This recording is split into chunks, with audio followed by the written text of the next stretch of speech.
Good evening, everyone. Welcome to TFNSANITY. How do you like that name? Steve came up with that. When he was in the airplane, he had his one creative moment of the year. TFNSANITY, because tonight's show is going to be insane. The last show with our guest was insane. You guys are all asking for more.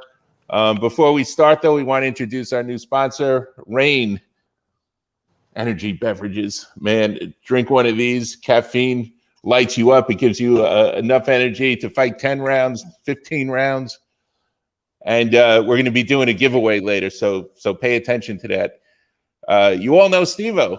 Steve-O, creator, founder of Fighting News, the award-winning Fighting News, bringing you the best of local and national, international fighting news. What's up? We have with us tonight, without further ado, Mr. Jarod Grant, 3-0, bare knuckle fighting, 135 pound. How are you tonight, Jarod? Good. How are you guys? What's up, Jarod? Okay, so Jarod, man, fight 3 rounds, right? You've had 3 fights so far. This one ended in the 3rd round with a knockout. Walk us through the fight, man, because it seems to me the 1st and 2nd round you were just kind of feeling them out, finding your groove, and then in the 3rd round, man, you were totally different animals. So tell us what was going through your mind in that fight. I mean, I knew one, he was the taller guy. You know, he's really tall. You know, I mean, to me, he was. My strategy was, well, with me and my coach already, you know, step in the game, my strategy was to move around, see what he had for me. You know, to see, what I like to do is, like, in the 1st round, I like to see, you know, how hard do they hit. I'll usually feel it out with I'll parry their punches and see what kind of power I'm looking at or how fast they are. And then after that, I was just kind of moving around, let him gas himself out. And then 2nd round, then just start throwing a little bit more punches. And by the 3rd round, you know, I kind of was feeling myself and then, you know, did my thing. Yeah, well, we're going to talk to him about the gassing out thing. He seemed to lose a little bit of steam after the 1st round, definitely in the 2nd round. The height difference, he's 6'1". How tall are you? I'm like 5'7", like 5'7". Right, 5'7", 6'1". I know last time you and Ryan were talking about learning, working from the clinch and all that. How did it feel when he grabbed you by the back of the head? Were you worried for a split second, or what was going on? No. I mean, because remember, like my last fight, Chris Johnson did it to me, you know. So I kind of already knew what to expect. That's why when he grabbed me from the clinch, I tried to throw you know, those as many body shots as I could get in. And then, you know, it just he released me, but I already knew what it felt like to be in the clinch already from Chris Johnson, you know. So it wasn't a big surprise. I kind of figured we would get into the clinch if we got close, you know. Right. And then, so after the 1st round, I noticed you went back and you looked like you were saying to your corner, like, I got this, you know, don't worry about it. Yeah, because I mean, I seen that he was kind of gassed the 1st round. Got this. So, and I was telling them, you know, I got this, you know, relax this, you know. And so I was, you know, I kind of seen it in his the way he was, like, what I like to do is, like, I'll look at the fighters, I'll see the way they're breathing, or even when I'm sitting on the stool, I'll look over to see how they're, you know, if they're sitting down, if they're breathing too hard, like if their foot's not out, like stuff like that, you know. Yeah, and he shouted at you a couple of times in the 1st round, and I'm like, that's a waste of energy right there, man. Yeah. You get up and shout at the top of your lungs, you know. I mean, it gets the crowd hype, you know. It got the crowd hype, you know. Oh yeah, definitely. So then the 3rd round, man, what were you thinking between the 2nd and 3rd round? Did Ryan say anything to your corner, or you just decided to come out and did you know you were going to end it in the 3rd, or what? To be honest with you, I never really know when I'm going to end it. I just know it's just, I know if I have somebody hurt or I just really just go with the flow. Like if I see the opening, then I go for it. You know, it could be the 1st, 2nd, 3rd, 4th round. It doesn't really matter. But it's bare knuckles, so I'm smart with that. I don't try to go out there and just swing for the fences as, you know, like just crazy, just throwing punches. You know, like it's bare knuckle. You can get costly no matter if somebody sucks or not. They throw a punch and they catch you on the chin, they can knock you out. You know, it doesn't matter how good they are, how much they suck.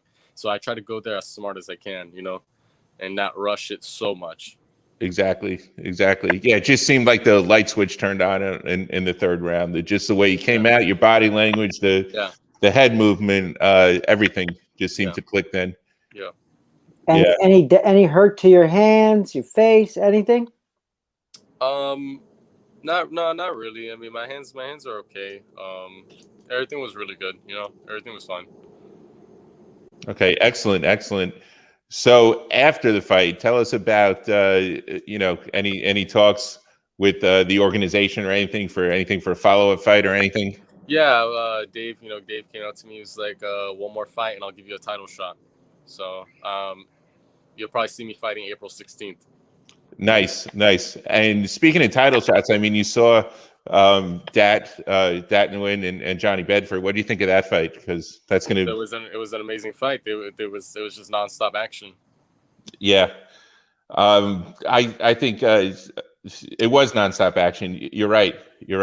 And I think for me personally, I've seen Dat fight often and a lot of times, and I think he did better in this fight than I've seen him in a while. I think it was one of his best fights. Yeah. He did really good. Yeah, and Bedford did too. I mean, Bedford has nothing. Oh yeah, they both went out there and laid it on the line. It was good. Which one of those guys would you rather face? I mean, obviously, if you're going to fight for the title, you're going to fight that. But which one of them would you rather? It doesn't matter who I fight. Whoever has the belt, that's who I'm fighting. Nice. So basically, in this fight, you weren't hurt at all. You weren't rocked at all. There was nothing new that you haven't seen in training, or nah. He's besides he was the tallest guy I fought so far in BKFC. Yeah, that's about it. He was the tallest guy. Yes. And here's Ryan. How you doing, Ryan? What's up, guys? Sorry I'm late. I had to get a fancier phone. My little bullshit phone didn't work, so I had to get out. Yeah, no worries. Oh, okay. Fancy iPhones, I tell you. Yeah. So Jarod, were you finishing, or were you finished? No, yeah, that was about that. That's the only thing really that was different was just he was the tallest fighter I fought so far in BKFC. Yeah, man, 6'1". I can't believe that he made the weight that he did, 135. I think it was weighed in at 137 or whatever. Props to him for making that weight. Not a lot of people would do it. Yeah. I can't believe it. I can't even say I know anyone that's 6'1" and 137. You know what I mean? Yeah. So that was good for him. Though we're going to bring him on in about 2-3 minutes. First, we're going to say hi to Ryan. Ryan, what do you think of Jarod's performance? He did good. There was a few things that I wasn't happy with. How he was trying to load up that overhand right consistently. Some things we got to work on. There's certain things that he did that we worked on specifically before this fight that weren't executed. He knows that I don't care if the guy is not good or good. The plan needs to be executed regardless. So there's certain things we got to work on that.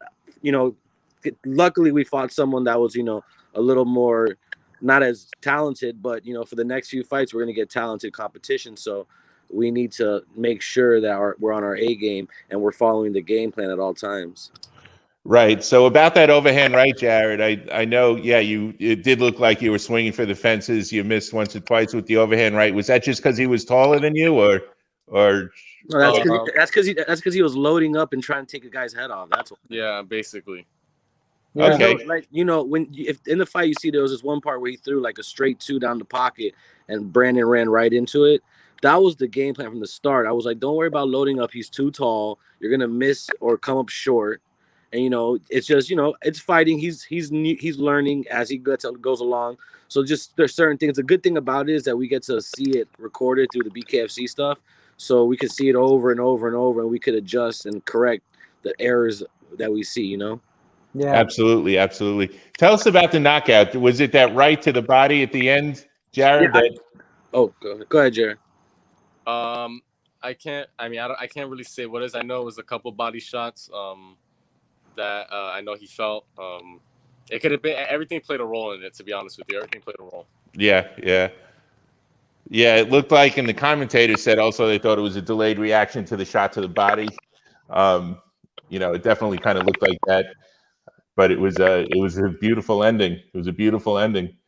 We're gonna bring Brandon in now, and we're gonna hear his side of the story.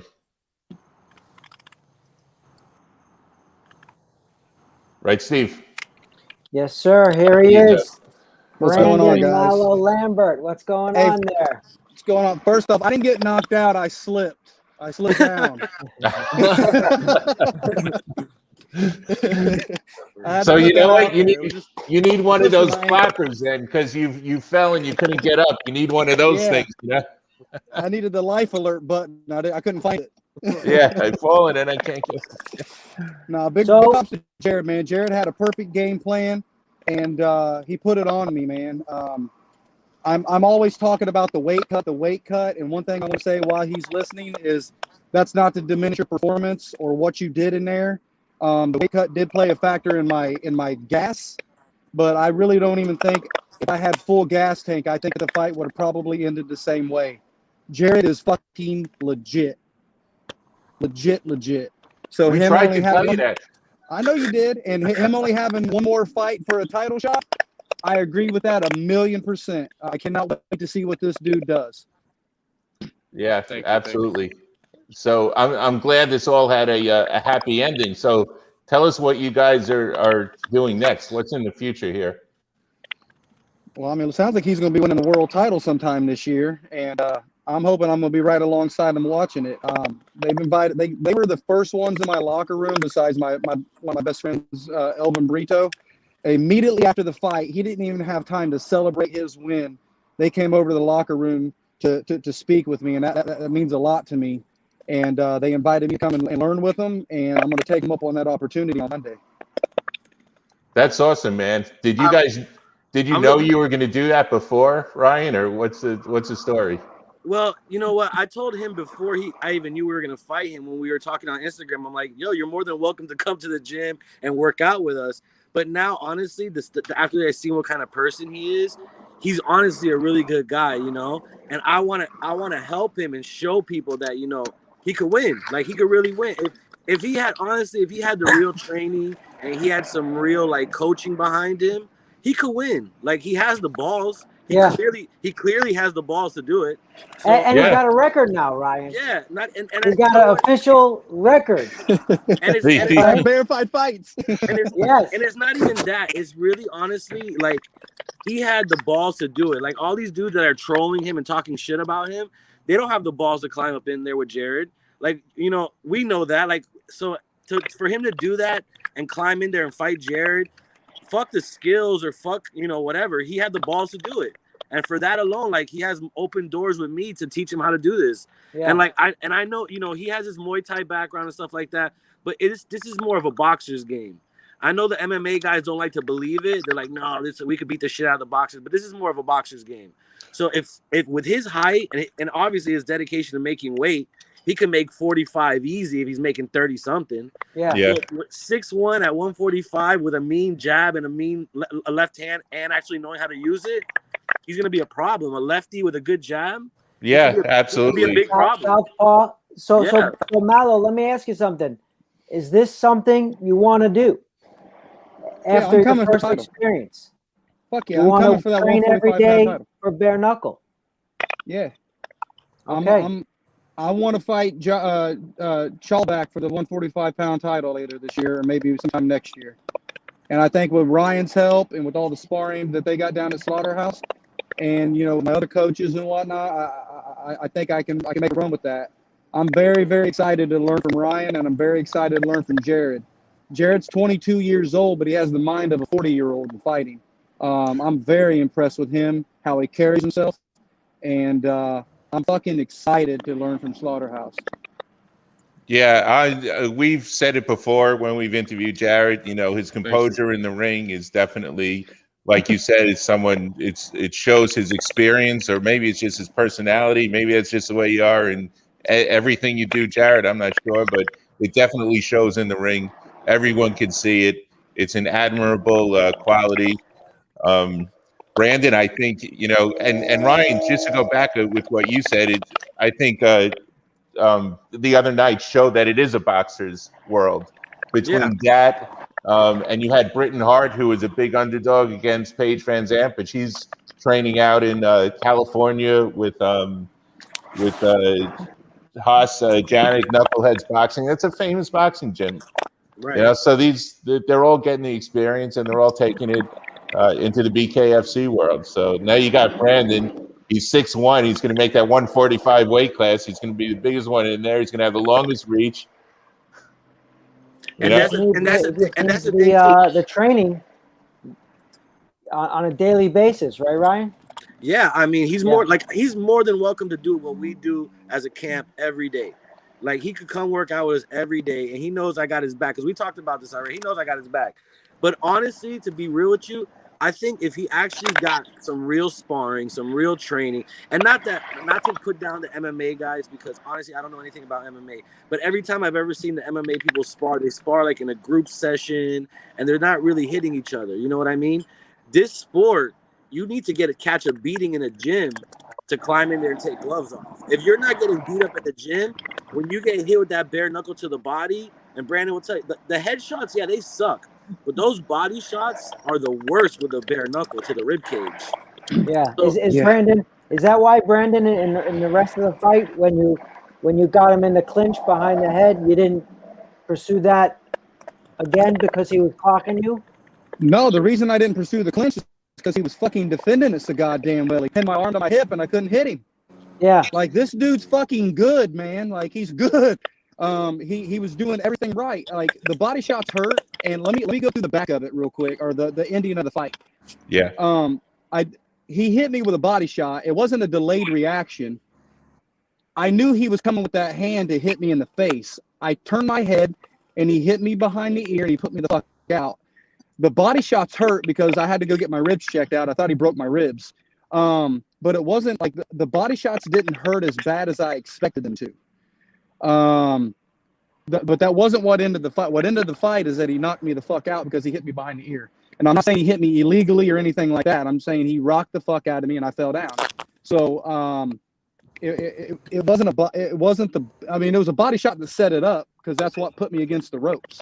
So yeah. I guess in all honesty it was, but it wasn't that it affected me. It's just that it pushed me against the ropes, and I thought I was going to pass out the whole second round. Yeah. How I made it out to the third round, I don't even fucking know. But all those antics in the first round, it wasn't to be disrespectful to Jarod. It was to throw him off his plan. I knew I couldn't go in there and outbox him. So I needed to get a brawl. So I wanted to piss him off. I thought I could do exactly what I did online, piss him off, get him out of his game plan, get him out of character, and I could do it. Yeah. And he is fucking composed, dude. Like, composed. The only thing you got out of him was his manager Ryan screaming, "What are you doing?" I got it. He had it, dude. He knew what the fuck he was doing as soon as he got in there. I seen it in his eyes. He knew exactly what he was going to do. Like, this dude is a fucking killer, and he's going to prove it the rest of this year.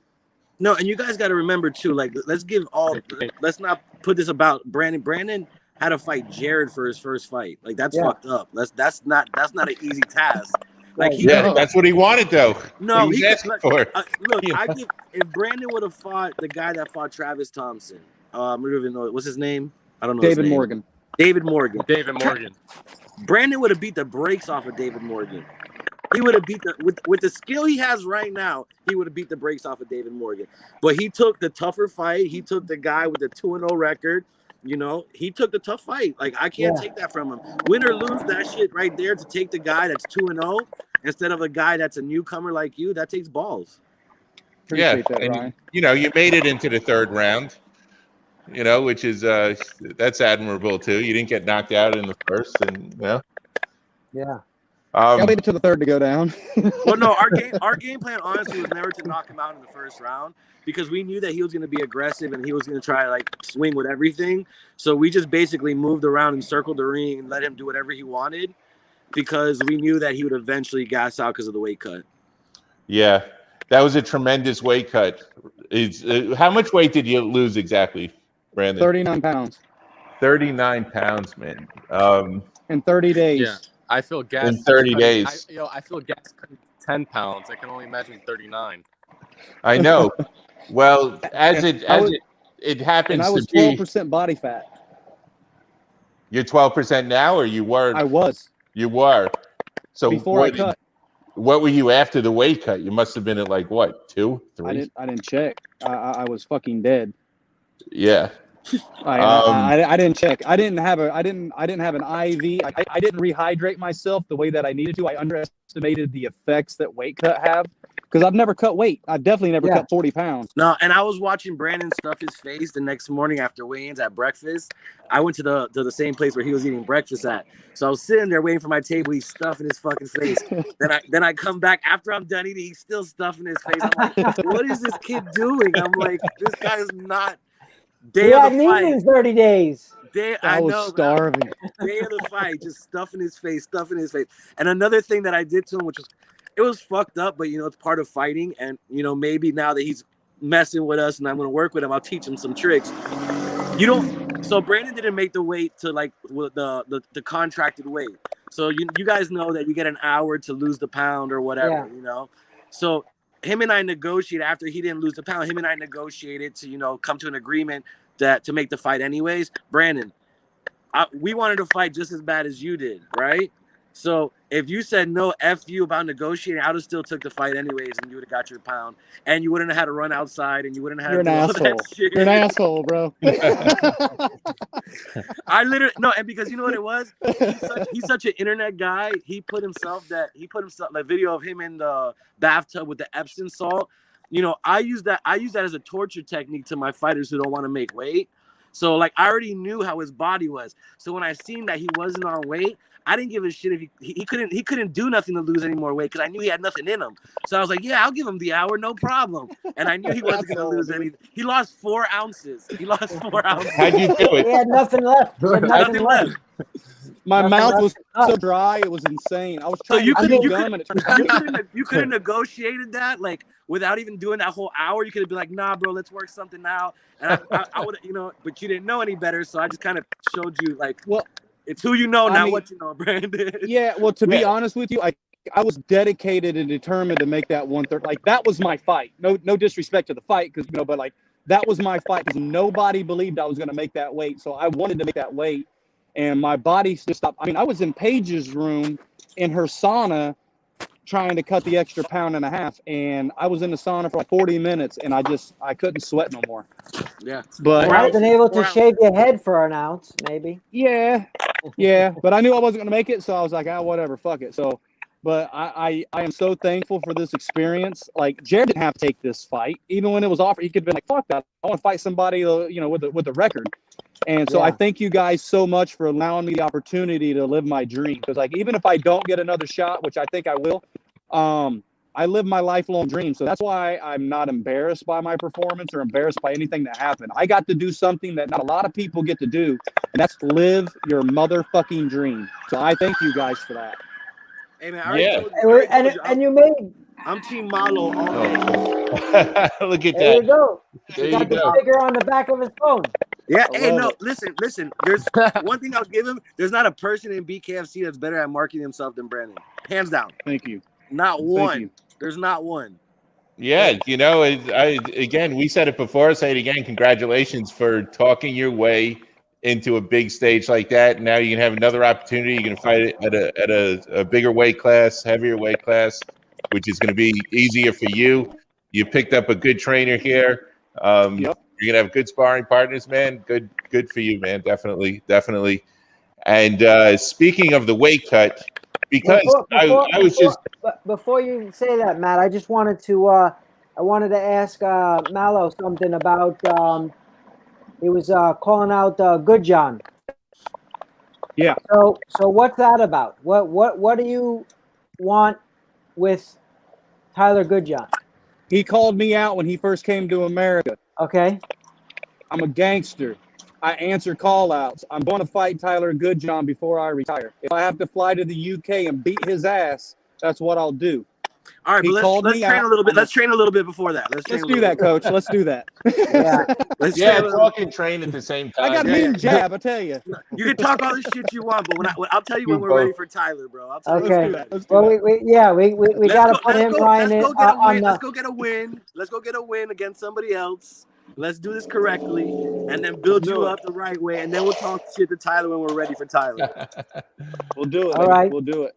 So Matt, we have a special surprise guest. She wasn't on any of the flyers. She wasn't on any of the announcements, but she is the the woman behind the weight cut, the fight nutritionist. She's got the same initials as us. So, but Jackie, you can't use TF Insanity on anything like we do here. That's our What's up, Jackie? How are you, Jackie? How's it going? Doing good. Just speaking of weight cutting, just making dinner right now. So how did you peel off the 30 pounds from this guy's already 12% body fat? How did you do it? So Brandon was 12% at the end, not in the beginning. He was 18%. Oh, was it at the end? Yeah, he was 18%, 19% in the beginning. So we had plenty of fat to shave off of him. Shit, 18 is not plenty of fat. I got like 50. It's plenty enough for me. So yeah, in the beginning, before me and Brandon even started working together, I told him straight up, because when he told me about what his weight was, what he had to make, I was just like, we need to get some testing done, because I'm not even going to say yes to this until I know that it's possible. And so when we ran the numbers, I was just like, it's possible, but it's going to be really hard. And like basically told Brandon, I was like, you need to do literally exactly what I say every single step of the way. And if you deviate at all, like this isn't going to work. But I'm still honestly impressed with myself, because this is the biggest cut that I've ever had to do with somebody. Seeing Brandon at the end, I was just like, and we still, I mean, like, if we had more time, we could have made that extra pound. Like, I could have easily probably pulled another 2 or 3 pounds off of him. You know, I think we had it in him, and it just came down to timing. But like, you know, still to this moment, like seeing him at the end, I'm like, I'm in shock, like, because we like just lost the fat. I mean, I think we lost some muscle too, which is, you know, is typical in term, you know, for most fighters when they're cutting weight. But for the most part, we preserved most of his lean mass, cut all the fat, like just the fat loss. And yeah, it was just a lot of, you know, I told him from the beginning, a lot of dieting. So, you know, making sure what I do with my guys is keeping it, you know, high protein, and basically running some calculations to figure out, you know, exactly how much food he needed every day, and giving him that bare minimum to keep his body functioning, but just really creating a deficit through the exercise, through the food, and just really targeting that fat loss. And he did it. And I'm so proud of him. Like, he's probably one of the most dedicated people like I've ever known, you know, to be going through this for the first time ever. This is like, literally, he's never cut weight before in his life. So like, yeah. No, okay, wait. Back up there 1 minute. So Jackie, and then this is also for the people that don't know who you are. Tell us who some of your previous clients have been. So I've worked with, my biggest client that I've been working with for the longest time is Charles Rosa. So I've been working with him, work with Brock Weaver. I have a few clients over in Australia, New Zealand. A lot of amateur guys from like combat clubs. So like Derek Oliveros, or he goes by Derek James, Jackie Nielsen. You know, I help out a lot of the guys there. Now working with Paige in Austin, Vanderford, and hopefully some more people to come. But yeah, quite a few on the roster. Jackie, can I be your next project? You're more than welcome to, as long as you pay the price. I'm no, you lost me, Jackie. He lost me. She's worth every fucking penny too, boy. Ryan, how much body percent fat you got? Yo, don't put my business on the streets like that. you're gonna put me out there in front of a pretty lady like that? That's not cool. Sorry, we can run the numbers later. That's why I only keep my neck in the picture. You see, I don't. Well, Jackie knows what she's talking about. When this whole when the pandemic started, we did a show. Remember that, Jackie? And I do. Some quick tips about protein and stuff like that. And I lost like 15 pounds in like the first month or so, just doing the things that she said, you know? Oh, well, then I'll go back to that show and get it for the free. Got it. Yeah. Just go watch some of my YouTube videos. You'll get plenty of information. There you go. There. Perfect. So Jackie, did you watch the fight on Friday night? Friday, like, was I at Brandon's fight? No, did you watch it? I was there. She was there. Oh, you were there? Yeah, I was there. I watched every fight. How was that? I, like, for bare knuckle, compared to UFC, love it so much more. Was so excited to watch everyone else's fight. I was a nervous wreck for Brandon. Yeah. I probably was not breathing the entire time. Me neither. But that's just because, like, for me, like, you know, I love watching fights, but when it's someone that I've worked so closely with, like, that's like, I feel every punch too. So like, you know, like if he wins, I win, but if he loses, I lose too. So like, to me, you know, like I carry that weight on my shoulders too. So like, yeah, I was losing my shit. Nice. Yeah, well, But congratulations, Jackie. That's a big accomplishment, I think, as a nutritionist to get that much weight off someone that, at his amount of body fat. Brandon's the one who did all the work. I just provided the guidance. Okay, so if you need a nutritionist out there, Jackie will post her information on. There it is. Follow Jackie on Instagram. There you go. The Fight Nutritionist. Okay, do you want to give any shout outs to anyone before we let you go, Jackie? We thank you for popping on here. No, not really. Not that I can think of. Okay, well, it's always a pleasure to talk to you. It's always a pleasure to see you. Good luck with everything. Thanks for having me on. Thanks, See you guys Jackie. later. Good job Bye. with that weight cut. Good job. Thank you. Bye. And honestly, guys, his weight cut, like, that speaks levels about his dedication to this shit. You know what I mean? I think he would have quit a long time if the weight cut and he didn't quit about the weight cut. He won't quit over losing a fight. That's for sure. Yeah, that's the hardest part, according to a lot of people, is the weight cut. I did not think he was going to make the weight. So I'm going to be the first to say, Malo, you proved me wrong for sure. Yeah, and I didn't know you were working with Jackie. Jackie's a friend of ours, obviously. I didn't know you were working with her when we interviewed you last time. But then when I found out, the stars, bro. This guy works with the stars. Yeah, he's a big celeb, bro. He's a big celeb. My partner smells the rich mahogany. I'm trying to crack that nut and figure out what it is. I'll figure it out. Just give me time. I'll figure it out. Well, listen to Jackie. She'll give you some tips. You just might not want to follow him. I followed him for a while, but in the last month or so, I haven't been following him. I put it on like another 10 pounds again or whatever. Honestly, it's just that shit's so expensive, and I got kids, and it's not real. It's not realistic to pay for a nutritionist in my life.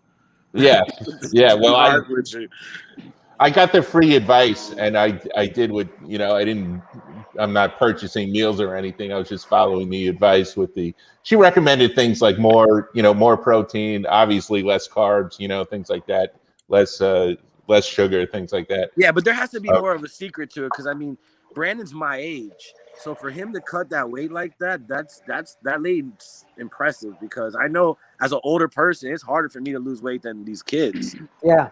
Yeah. Well, I'm gonna give you the secret to you right now. It was my children.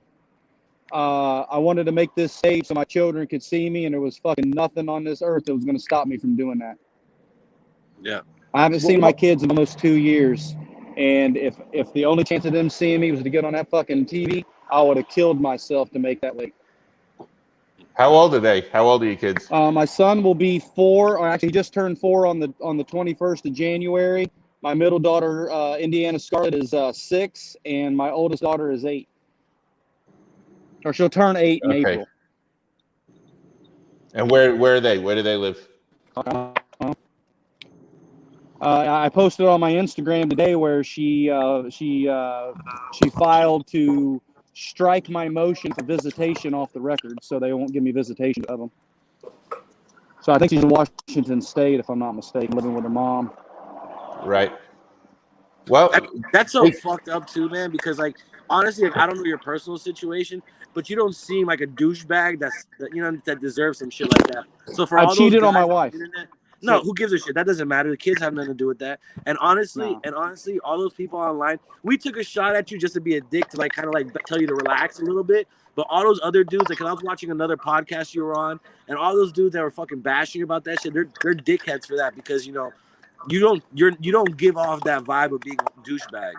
So you talk a lot of shit online. That's your gimmick. It's a gimmick. Yeah.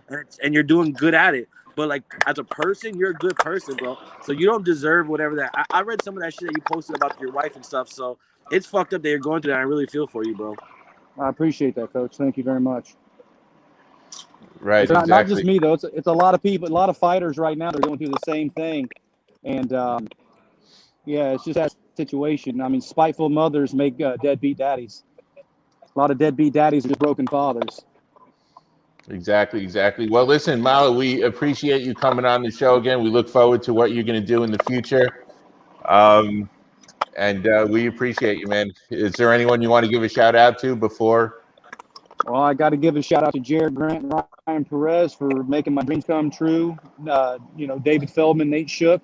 I want to thank Brock Weaver for helping me, being in my corner, getting that weight off of me. I would not have made 137.5 without him or Jackie.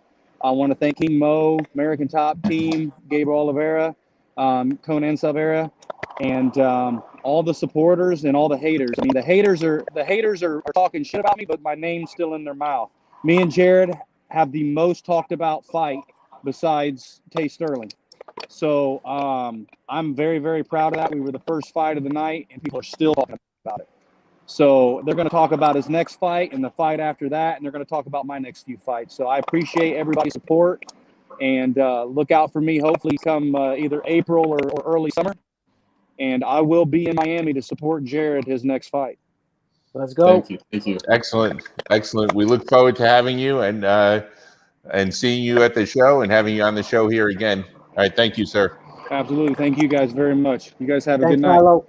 Okay, you too. See you, Brandon. All right, so now we are also going to bring in some other gentlemen from Ryan's stable. We have them Henry boys. Are they backstage, Steve? They are not. They're not. The device is not connected, so. Oh, okay. Let me. They need to keep trying until they get in. Okay. Let me see. Jake Warner. You know who Jake Warner is? Nope. Fight me. He wants to fight you. Okay. Jake? Who do you want to fight, Jake? Steve? Steve or Malo? Okay. All right, them Henry brothers here. So who do you guys think we should fight next? Travis Thompson or Reggie Barnett? Travis. Reason? Well, it's up to, Either. But that's a good dilemma to have though, because think about my only thing with Travis is, he's never beat a person with a winning record. So, I know they're going to be like, oh, you're fighting another B-side guy. I think it's time that, we step up the competition and, just see what the upper echelon has for us.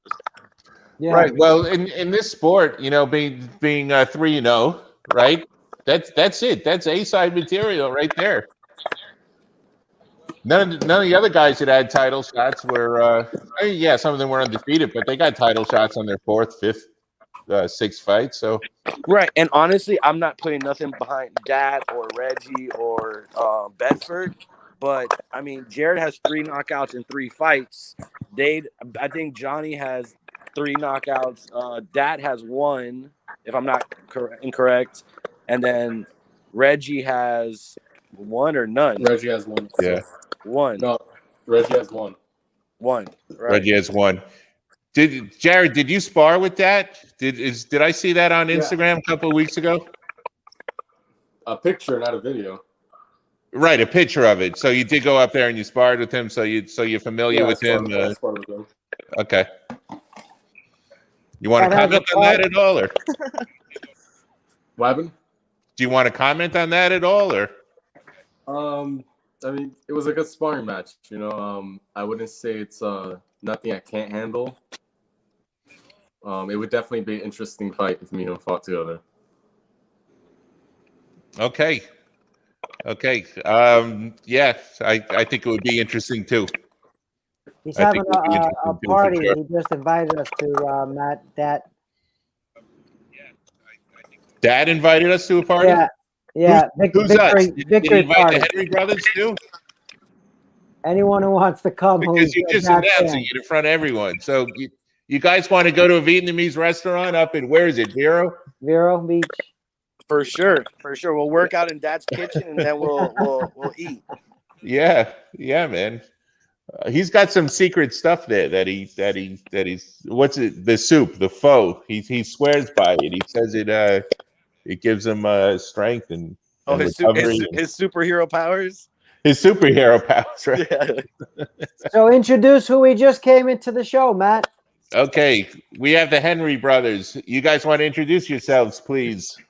All right, so my name is Bobby Rosenhan III, and I'm 18 years old. And I'm Bryce Baba Yaga Henry. I'm 20 years old. I'm a 1-0 pro. Okay. What's up? So we got Bobby on the left, Bryce on the right. Okay, and Bryce, you have a fight coming up on the 20th, correct? Yes, sir. And that's going to be in Miami. That's Harold Calderon is headlining that card. What can you tell us about that fight coming up? Fireworks, man. It's gonna be good. Yeah. How long have you been training with Ryan here? Like 4 years. 4 years. 4 or 5 years. Okay.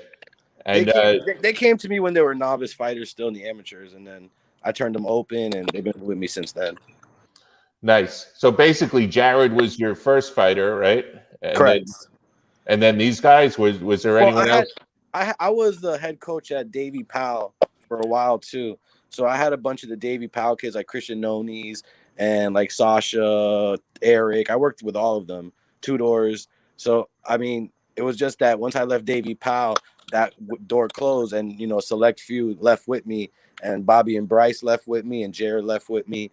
So they were the ones that I just focused on because loyalty in this game is very, very slim in boxing. So I know if they're going to be, and I'm really good friends with their dad. So I chose, I'm not like Brandon's more of like, I believe in him and I'm going to give him an opportunity to work with him. But let's just say he doesn't show up ever. Like one day, I'm not going to fucking bother with him. These kids I'm with them to the end. Even if I don't train them anymore in the future, they get a great trainer or something like that. They know I'm in their corner regardless. Like I got their back regardless, just because like we're more like family at this point than boxing, coaching, fighter. Right. Now there's a lot of belts. Whose room are you in? You in Bobby's room or Bryce's room? Whose belts are those? Bobby. Bobby's. Where are those? Those are amateurs. What are those belts from? Those are sugar belts, and they're from like Louisiana, Georgia. From everywhere. Down here, Pennsylvania, from everywhere. And I got about 7 of those. 7. What's the biggest title that you won as an amateur? The biggest is my WBC medal that I have. What's the biggest? Okay, the WBC. What about you, Bryce? What was your amateur career like? West Palm Beach. Yeah, when I went to Junior Olympics, it's 2: the Junior Olympics in West Virginia and Golden Gloves. Okay. And when you fought England, when you fought the kid from England. Oh yeah, the England team came down here and we had fought in Right. I was at that. The British are coming. Right, he fought the guy, the Hammer, that everybody he was gonna beat the shit out of him. That's where his nickname is Baba Yaga for a reason.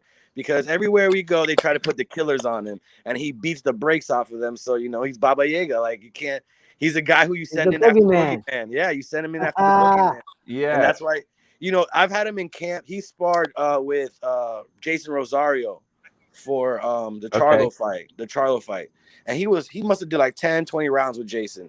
So I seen Bryce elevate through different people, different challenges that I've set in front of him. So I know like. That kid, Bryce Henry, will be a world champion within a few years. No doubt about it. No doubt. He's 6'4" and weighs 147. 6'4", 147. Right. Man, where are you getting these guys from? The wingspan on this kid is ridiculous. His brother is 6'2", fighting at 143. Wow. Right. So they have huge advantages in the ring. Huge. They're like Tommy Hearns, like they're just built that way. So they're both slick fighters. I would say Bobby's more aggressive than Bryce, but Bryce takes his time picking you apart with his jab, and then he discourages fighters. That's why he got the nickname Baba Yaga. I don't care how good you are, you will get discouraged by Bryce quickly. Yeah. And Ryan, you were at that event at Palm Beach Boxing, Golden Gloves? Yeah. I've worked his corner for all those fights. Okay, good. Because we didn't meet there. No. I was there. I was shooting ringside. No, we've always got your pictures. Yeah. But we never met there. No. No. So the British are coming event. And I remember your fight, and I remember the guy that did the hammer. I remember I was sitting next to another journalist, Johnny Farace. Yeah. And basically, because I didn't know any of the amateurs back then, and he was telling me who everyone was. I remember Aaron Aponte fought on that. He fought on that card. Those were good fights. That was a really good event. Yeah, those days in the amateurs of Florida are done. All those guys went pro. It's over. What choice did they have? They couldn't get any amateur fights. They couldn't get any activity unless they turned pro. Right, and then too, the Olympics got canceled. So a lot of, Yeah. like I wanted Bobby to stay. Bobby's young, he could have stayed in the amateurs, but since the amateur game is like right now, it's so unpredictable that no one even knows what's going on. Why hinder his future when right now we're buzzing with Jarod and Bare Knuckle, and we're getting a big buzz? Why not help them through Jarod and get their fighting going pro when the amateurs is so up in the air right now? Right. Yeah. What do you think about that, Bobby? Did you want a chance to try and make the Olympic team or what? Before then, like I thought about it, and my dad and my coach always told me, like the day my brother was going to turn pro, they always told me, they was like, oh, we should keep you in the amateurs for at least one more tournament. I was gonna fight in this national tournament in West Virginia for the nationals, but some stuff went down, COVID and all that stuff came by, and that's when the amateur game just went down. So they made a decision to turn me my brother pro at the same time. So I'm now I want to go to the Olympics, but my brother just went pro at the same time. He's 20, I'm 18, I'm still young. So as we grow older, I'm still learning more. Right. Well, it's I think, and you can tell me because you've been around a long time, also, Ryan. Making the Olympic team used to seem like more of a priority than it is now, because I think a lot of the younger guys want to turn pro and make money. I don't think that's what happened. Is a lot of coaches got wise to the game. Like honestly, like I was very pro Olympic team. You got to make that because if you're a medalist, you're set for life and all that nonsense. But when I started actually getting really involved in the amateurs, I realized that it was based on a point system, and the kids who make the team travel overseas, and they get 1,000 points to travel overseas. So if you fight in all these national tournaments and win, you'd still never catch that kid who went overseas once. So they make it set up where they pick who they really want on the team, and whoever they feel is more marketable, whoever they feel. They're not really, in my opinion, USA Boxing are not really considered worried about winning. They're not concerned about winning. They're more about, oh, is this kid marketable? Can I put him on a poster? Will they buy Sting boxing gloves off of this kid? Like, Yeah.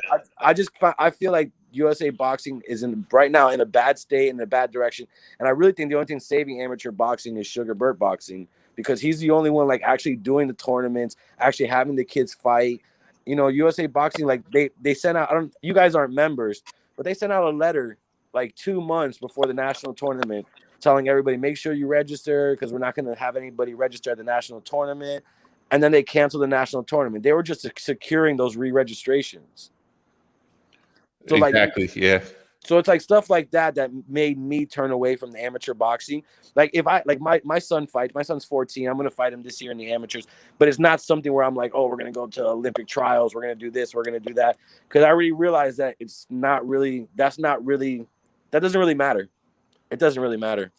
It's great to have those accolades. It's really good. But I think the relationships of the people you're around and the team that you're on dictates how you're going to be or how successful you're going to be in the sport.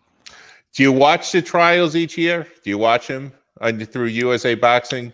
I try to. And, I've seen some good kids that should have been like Aaron Aponte, perfect example. He should have definitely been on Team USA. No doubt about it. And they chose to not take him, and he went to Argentina and made that team. And it's just stuff like that. Then we have the kid Gaspierre, who's going to fight on the card with Bryce. He could have made the team, and he had to go to Haiti or something or whatever he's from to make that team. So it's like you're giving away, you're throwing away all these great kids to keep these 4 or 5 kids that you've had on your team for the last few years who haven't placed or haven't got a medal. I saw Aaron's fight. I was watching it on the computer, and his opponent fouled him at least 2 or 3 times. They didn't stop it. They didn't take a point off. I mean, this guy picked him up. He tried like a double leg takedown. Yeah, picked him up. You know, but they have their. It's sad to say, but they have their favorites in amateur boxing. It's sad to say that, but it's true. And no one can tell me different, because I've been an official, a judge, a referee. I've been behind the scenes at events, and I can promise you, I've seen people with favoritism and people who do things. And honestly, when I was in the amateur game, I became a referee or a judge for that reason. So I knew that the people sitting at the table when it was my turn to fight, they weren't going to screw me. Right. Because they knew eventually I'd be sitting down at one of their fights. I know. Well, look, you know what the thing is? If you look at a kid like Aaron Aponte and you say this kid's not marketable, there's something wrong with you. Right. You know? Right. Peter Kahn was talking about him. Obviously he's promoting him. He's on the undercard with Canelo Alvarez. They're saying he's a tall, good-looking kid. He's well mannered. His family owns the gym. This is a marketable kid. Right. And that's the same thing with Bobby and Bryce. Bobby and Bryce have been in every title catalog since they were in the amateurs. Yeah. Title is a huge supporter of Bobby and Bryce. Like Doug from Title is amazing with them, man. Like, he takes care of them, all their equipment. And I'm talking about since the amateurs. They've been getting free Title equipment for years. And Title is a huge partner of ours, and we love Title for everything they do for us. But they've supported the boys from day one, because he says it's not all about boxing. These boys are marketable. They know how to talk. They're well spoken. They're good looking, and they can fight. Yeah, absolutely. Who wins, Bobby or Bryce, in a fight? Oh, you really want me to? I can't disclose that information. I can't disclose. You guys fight a lot? No, that's his dad. His dad said no. Who's that? That's his dad. That's their dad. No. How you doing? We were talking on Instagram. How are you? I'm good. I'm all right. We don't encourage that over here. No. Not at their age, because then 10 minutes from now, as soon as the show ends, they're going to be going at it. Yeah. Yeah, I don't bring that home. We don't. Trust me. I try to convince the dad 100 times to watch him spar, and it doesn't happen. I like just a few rounds. I like just a few rounds. I'll make sure they don't kill each other. It just doesn't happen. Yeah. Well, Dad, you want to introduce yourself? You're involved in this also. You're making the mouth guards, right? Yep. Yes, sir. I'm a mouth guard creator. I'm Bobby Henry Jr. My dad is a senior. How about you step into the camera a little? Yeah, step into the camera, Bobby. Your head's too big. Okay, here we go. There you go. Yeah, Ryan said that. Actually, Steve said that. Yeah. Father of Bryce and Bobby. Also business partner to Ryan. Slaughterhouse Boxing is us. We're proud to be sponsored by Title Boxing. Of course, I do make mouth guards for a vast variety of boxers. Pro, amateur, Muay Thai, you name the sport, I'm there. And how can people follow you if someone wants a custom mouth guard? You want a custom mouth guard, you can go to GHC Mouth Guards. That's Glass House Customs Mouth Guards. GHC Custom. You got that, Steve? Steve's GHC. At the controls. He can type that in on the bottom there. GHC Mouth Guards. That's where we at. Yeah, so you must be proud of your boys here. Extremely proud. Yeah. This not just right now. From the years of growing up, they've always just. You can see them sitting here. They're not all wild, rambunctious type guys. They're actually chill, and we grew up together. So. Yeah. Well, look. More of like they're proud of me. I'm so proud of them. Yeah, you're in a field where you really have to be dedicated. It's every day, and a lot of people just don't have that kind of dedication, and especially at their age with peer pressure, things going on around them, and staying away from that kind of stuff is it's not easy. Well, they have honestly, as a coach, they have a great support system, because like their dad and their mom are great support system, and they're each other's best friends. If one goes running, the other one follows, and if one's doing something, the other one's doing it. So it's like they both, if one's thinking about something dumb, the other one's telling them, hey, that's a bad idea, let's not do it. So they're each other's crutch. So it's like I always compare them. They like to be compared to the Charlos, but I like to compare them better to the Klitschko's. You know, smart, educated, stuff like That's how I feel because these kids are both honor roll students. They both could have gone to college. They easily because they're both smart. So I know that now when they're building them as a fighter, no one really cares about that. But once they get in front of the cameras and people see that they're smart, they're well spoken, and they're educated, that they're not dummies, they're gonna get far in boxing, really far. Yeah, well, I'll tell you after Bryce's fight, then we'll have you guys on the show, okay? For sure. And then you can talk about it, and then there'll be less people involved here, and that'll be his second fight, right? He's 1-0 now, right? Yeah, they're both 1-0. And he's fighting a tough guy. The guy he's fighting is 1-1. I know a lot of coaches don't agree with my strategy, but I like to challenge my kids. I don't want to put a guy in front of Bryce that day that when Bryce hits him once, he's going to fall and the show's over. I think you need to develop your fighter properly. And I think the 4-round fights in the pros are for developing your fighter. So if you're not getting your fighter into deep waters with 4 rounds, you're not giving him a little bit of a challenge. He's in there touching the guy. They fall in 30 seconds. You're not really getting your fighter the experience he needs. So that's why I've given both of them tough fights. Bryce's first opponent had like 34 fights, and now this guy's 1-1. So I'm basically, just picking the right fights for him, but making it competitive where he's learning something every time he gets in the ring. I'm not so worried about having a record that says, oh, he's 10-0 with 10 knockouts. I'd rather say he's 10-0, but he fought 10 tough guys. He didn't fight 10 slouches. Exactly. And where do you get your sparring in? Is it all in your gym, or do you travel around to other places? Or? The best sparring around town, everybody knows, is KO Fitness. So we when it's time for real sparring, I take it to KO Fitness. Aaron Aponte. Yeah, like I don't waste time with because like I said, they spar with like the banana and high level competition. So if anything, I take them anywhere else, I'm kind of like wasting our time. So I have to take them where they're going to be challenged, and hands down, the only people that challenge them is KO Fitness. Yeah. What about like Centennials down there? Oh, we're not invited there. Fuck it, I'll say it on public. I'm not invited. Okay. We're not invited. I see what Bobby's shaking his head. Yeah, I'm sure one of them are listening or watching, but I'm not invited. And I've offered many of times to go there and give a lesson in that gym, but they don't want that smoke. So I'll just leave it at that. They don't want that. They don't want those problems. Is it the competition? The level of competition from you guys is too high, or it's not? It's not some kind of personality class. No, it's just that my guy's 6'4", 147 pounds, and that's a tough guy to deal with. Yeah. So I take him to a gym where they like tough work, KO Fitness. All right. So, guys, Henry Brothers, Bryce, Bobby, you want to give a shout out to anyone, competitor, upcoming fight, Title Boxing, sponsors, Title. First and foremost, I like to thank the man above. I also like to thank my dad. I thank Ryan too. Ryan pulling strings. My dad also pulled strings. To get us where we are today. And I like to thank Title Boxing.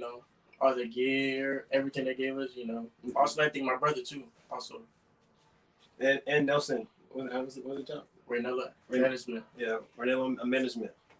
Uncle Chico, Sugarbird, Contenders, Hollywood Pal, everywhere. KO Fitness also. You guys too. Hey, appreciate that. Send us a line, and we will send you guys some TFN gear in the mail. Yeah, we got the COVID mask, so you can keep DM us some shirts. Appreciate that. Hey, Steve, the Fighting News logo looks sharp though. It looks sharp on those trunks. Oh yeah, man, it looks sharp. Yeah, that looked good. That was a good. The color scheme was good. But listen, thank y'all for the mask too. Thank y'all for the mask too. Oh, you look good with the mask on. You're welcome. So we're gonna say goodbye. We're gonna see you guys at the next show. Good luck to you. Yeah, we're going to be out of town on the 20th. We had a prior commitment up in Orlando, so we're going to miss you on the 20th. So, but after the fight, you can you'll come on the show. We'll interview you. We'll see what's going on. Okay. You'll see the highlights online. Yeah. So good luck on the 20th. All right. Thank you, guys. We appreciate you. All right, guys. Okay. All right. All right. Good night. So without further ado, Vlad Gold. We got Vlad Gold from Fusion CBD to end the show. What's up there, buddy? Talk to us about BKFC. How was that event? Oh my God, that event was amazing. Hold on, guys. Let me adjust this for 1 second. The event was, holy crap, amazing. It was amazing. One thing I gotta say, my heart goes out to Henry Brothers. I'm gonna be there for them. I believe in the boys. I love boxing. I grew up on boxing. It's amazing. Let me tell you something about Fusion. Fusion, we stay by our local fighters. We want to keep the community close. Forget spreading out. We want to commit to the local fighters that are out here making their way through. And it's not easy. It's not easy to be a fighter. And it was proven by Jarod. You could take a couple of classes and think you can brawl, or you could think you can fight, but once you get in that ring, it's a complete different story. Yeah. So guys that dedicate themselves to the fight game, it's a big deal. It's the training.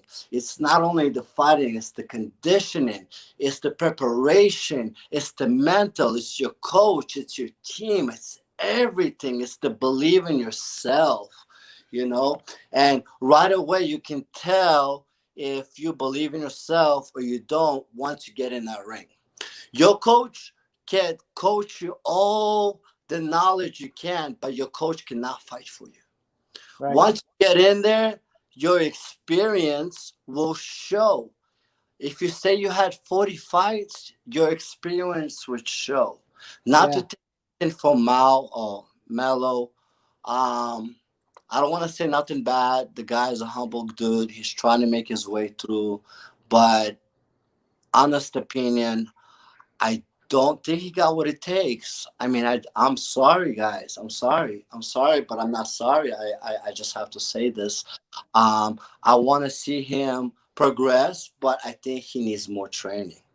He needs more training, but he's got the attributes, man. He's tall. He's got a long reach. He's got the balls to do it. And, he hadn't had a fight in 13 or 14 years. So I think if he trains and he dedicates himself, he's going to catch a lot of people with that jab. He's a southpaw. He's a little bit awkward at this point. So, not to interrupt you, Matt, I apologize. But, being at the event, I'm so back and forth. So I had to watch the fight over in close. I mean, if you're a Muay Thai and you say you train in Thailand, your stance is here. You don't never let your hands down. You tap your feet, you move around. You don't stop moving. You keep your distance and you move yourself into the fight. Yeah. His hands up the whole time. Either it was nerves, I don't know what it was, but Jarod, I mean, the guy just dominated it. He just took it easy. He felt him out, and he did what he had to do. Yeah. To do it. Okay. Yeah, we've known him for a while, man. We like him a lot. I admire his style and all that, and we appreciate Fusion for supporting the athletes. We saw you guys at M&R. We had just interviewed Otar and Nosian and all those guys, and we see that you're sponsoring them. Boys, I love them. But I got to tell you, we have another sponsor tonight, is Rain Energy Beverages. We were going to do a giveaway that gave us 3 cases of beverages to give out. Does Fusion want to match that for our giveaway to help support local fighters, or help us support local fighters by continuing our shows and our... You guys don't have to ask us twice. We are in there. We are in there. You know we're in there. Okay. Those are nice hats. we take a couple of those hats or whatever, you know. Oh, listen, we up on our game. You know what I mean? So you want hats, anything? Just you know how to reach me. I got you. I got you. I got you more than that. Okay. We And appreciate that because you know we are trying to support these local guys. We go to a lot of events and all that, and the local gyms especially. Today we're going to do a giveaway because we want people to watch our interviews and stuff on YouTube that we do with other people other than their exact friends. You know, like for example, the interviews we did at M&R. You know. right, So the right. guys that maybe are just bare knuckle fans, if they want to learn about some good boxers, all right, all the team from Warriors Boxing that's training under Timur Brogdon, those are guys to follow. So we're going to have a giveaway. Well, those are my guys. My background is strength and conditioning. You know, I'm a former MMA fighter. I do strength and conditioning. I'm certified strength and conditioning coach. I did a lot of work with these guys. These guys are amazing. Let me tell you something about that. Why? Because they come in here hungry. They have nothing to lose but everything to gain. Everything to gain. Countries where there's nothing, zero. Their families are still in Russia, Georgia, you name it, and they're out here trying to make it for themselves, and they barely make it to send that money back home to feed their family and to keep training the way they training today. That's a true hunger. They don't have Lamborghinis. They don't have anything. All they do is train day in, day out, twice a day, 6 times a week. These guys are so Vlad. So let's talk about Fusion while we got you on here.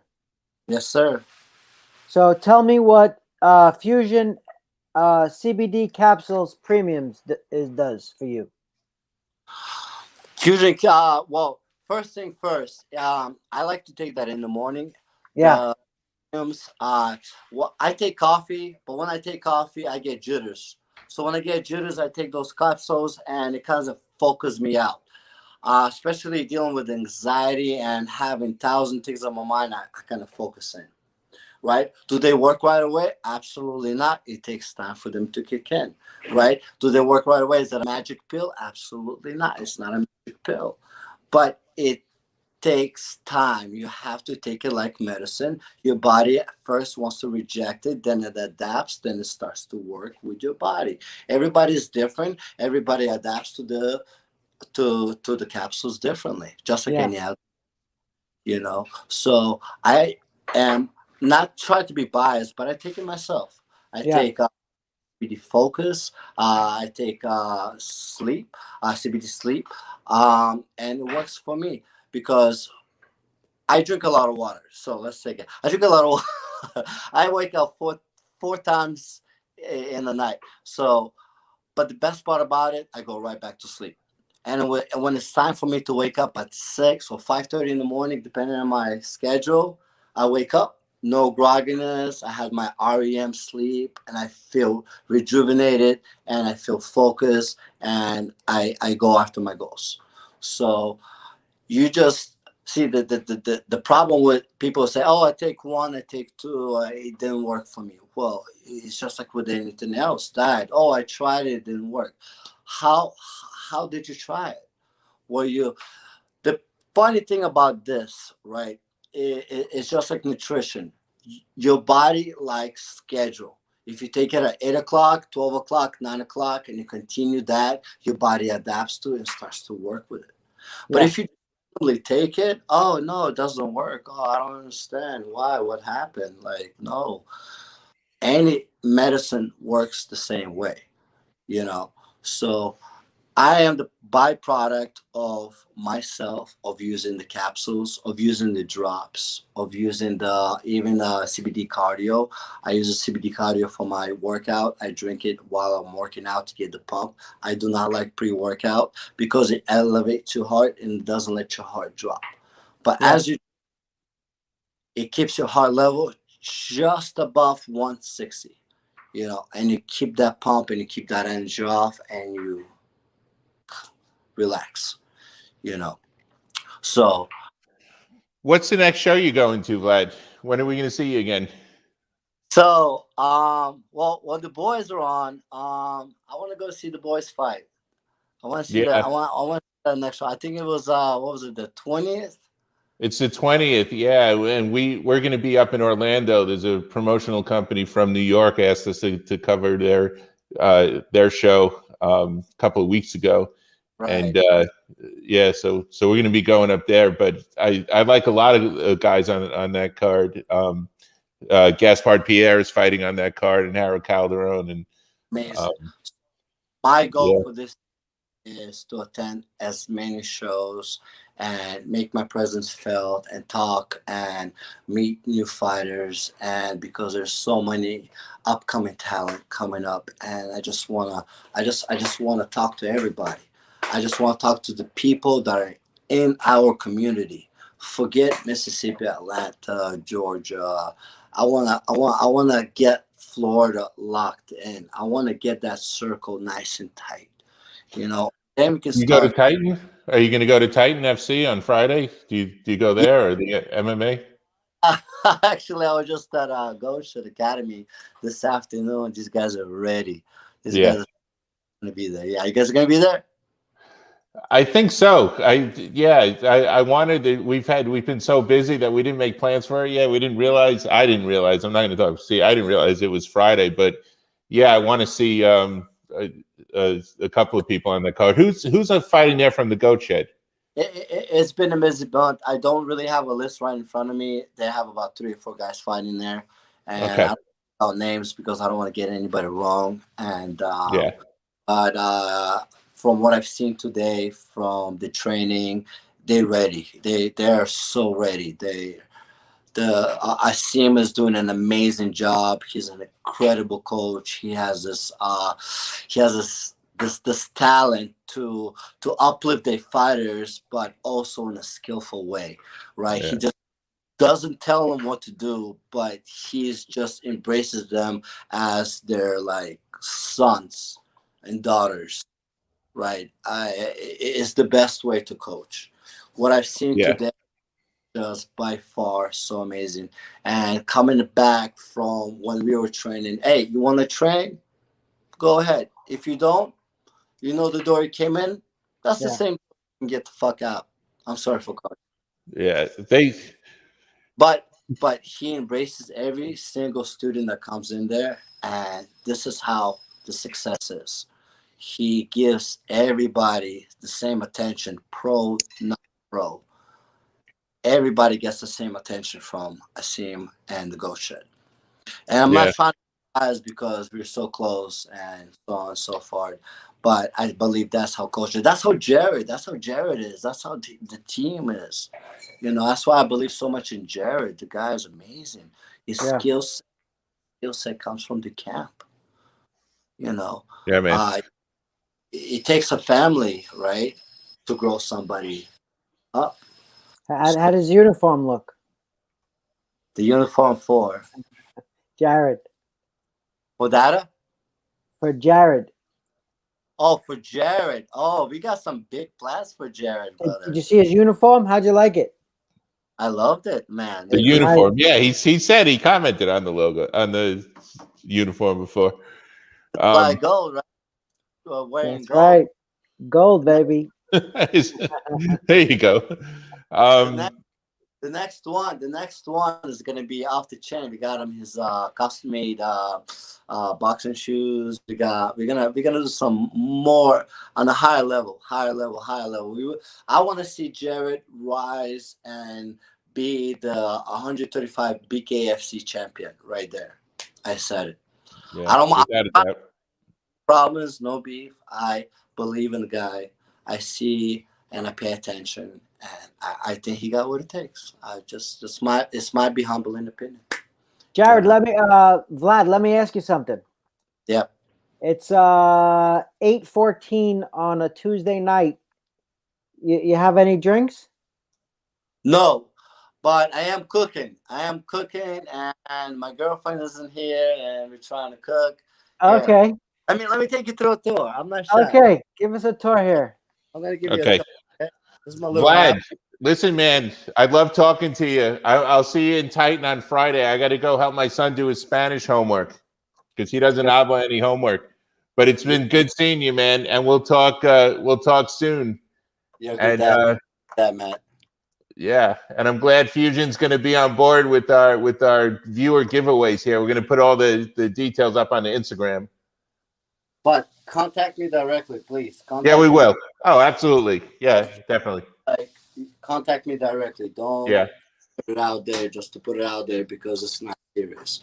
Let's make it more official, okay? Like that's how it's gonna happen. Yeah. Otherwise, it's not gonna work. All right. So what do you got there? UFC stuff? Oh well, that's just some of my diplomas, degrees, whatever you want to call it, certifications. You know, I'm just passing. The wall of fame. So I'm here cooking out some good stuff, some protein, a little bit of meat. I was in the process of it. We have some wine right here. Okay, so you have been drinking? A little bit. A little bit. Okay. A little bit. It's just some wine. Okay, wine's allowed. No big deal. You know, I'm allowed to drink. I'm not getting ready for a fight. You know, so I'm relaxed. I'm having fun. I'm enjoying my life.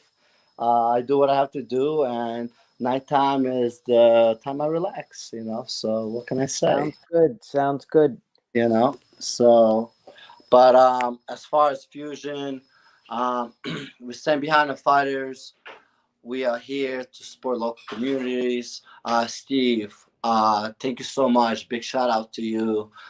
You've been behind us since day one, and you do such an incredible job with everybody. I mean, literally, like, you're all over the place. Thank you. Thank you. Not all over the place, but like you times 5.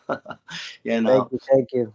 That means a lot, and it means a lot to the fighters here because the fight game is a tough game, you know. Yeah. And before you start making the big bucks, you need some help. You need some local community support. So this is what we do, and that's why we're here. I'll let you get to dinner. We've been talking for over an hour. Go to fusioncbdproducts.com, pick up some CBD capsules, some day capsules, some night capsules, some CBD water, some CBD fusion cream if you got any aches. You already know. You already know. You already know what's up. Guys, I love you so much. Thank you so much for showing me unconditional support. Everybody show me so much love every time I come out to any event. You guys are amazing. I stand behind you. I believe in what I do. If it wasn't for that, I wouldn't do it. Trust me, we're not making huge money at any of this. Not at all. We just completely put in and invest in as much as we can to support and to see you guys grow, you know. So we invest to the fighters that we believe that are worthwhile. So, and we are paying attention. Trust me, guys. Me and Danny, we are always paying attention. Boxing, MMA, bare knuckle, we are there, guys. We are really truly there. Even jiu-jitsu, believe it or not, you know, we there. All right. All right, Vlad. I'll see you at the next event, man. Have a wonderful night. Love you all. Thank you for having me on, Steve. You guys are amazing. All right, brother. Take care. So that's going to wrap up our show today. That's